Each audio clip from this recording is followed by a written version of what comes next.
On National Signing Day, Penn State signed two recruits. Two. That's not a typo. They're ranked 150th in the country, behind South Dakota State, McNeese, and Columbia. Meanwhile, James Franklin, the guy they just fired, just built Virginia Tech a top 25 class with Penn State's recruits. This isn't just a fumble, this is a full on institutional collapse.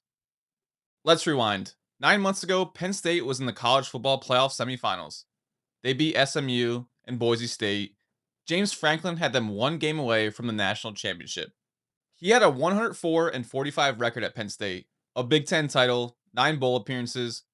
The program was in its best shape it had been in decades. Then 2025 happened. 3 straight losses. Drew Aller breaks his ankle against Northwestern. Suddenly, big game James can't win big games. On October 12th, athletic director Pat Kraft pulled the trigger. Franklin was out. The fan base cheered. They thought a new era was coming. They had no idea what was about to happen. Here's the problem. Pat Kraft fired Franklin without a plan. And I don't mean plan B didn't work out.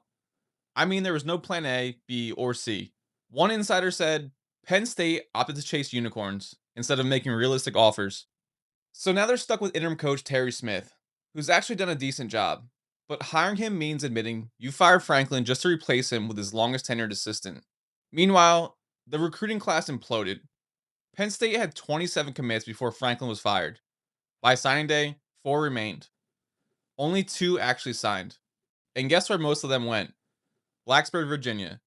2 weeks after getting fired, James Franklin was announced as Virginia Tech's new head coach. The Hokies had a recruiting class ranked outside the top 120. Franklin had 16 days until National Signing Day. He flipped 11 Penn State commits to Virginia Tech.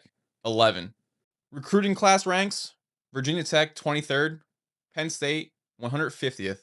The coach they fired is now beating them at their own game. Penn State fans wanted to move on from James Franklin because he couldn't win the big one. Fair enough.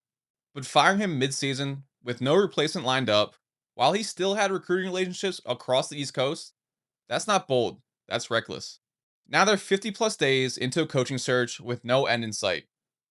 The transfer portal opens up in January, and they have no one to recruit. James Franklin might never win a national championship, but right now, he's winning the breakup. That's the story. If you're new here, hit subscribe. We break down the biggest moments in sports. Drop your Penn State head coach predictions in the comments.